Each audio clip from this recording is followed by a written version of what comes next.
இயேசு கிறிஸ்து இந்த பூமியில் இருக்கும்போது சீசர்களுக்கு சொல்லிக் கொடுத்தார், என்னுடைய வருகைக்கும் இந்த உலகத்தின் முடிவுக்கும் சில அடையாளங்களை நான் வைத்திருக்கிறேன் என்று சொல்லி.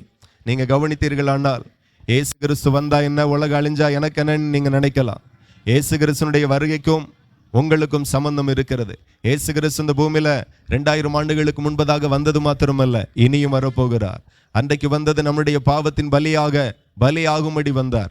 இனி வருகிற இயேசு கிறிஸ்து இந்த பூமியில இருக்கிற ஒவ்வொரு மனுஷனையும் மறுரூபமாக்கி தன்னோடு சேர்த்து கொண்டு பரலோகத்திற்கு கொண்டு செல்லும்படி இயேசு வருகிறார். நீங்க கவனித்தீர்களானால் பரிசுத்தமா எந்த மனுஷன் வேதத்தை கை கொண்டு நடக்கிறானோ அந்த மனுஷன் இயேசு கிறிஸ்து வரும்போது உயிரோடு இருந்தால் மறுரூபமாக்கப்பட்டு இயேசுவோடு சேர்க்கப்பட்டு பரலோகத்திற்கு கொண்டு செல்லப்படுவான்.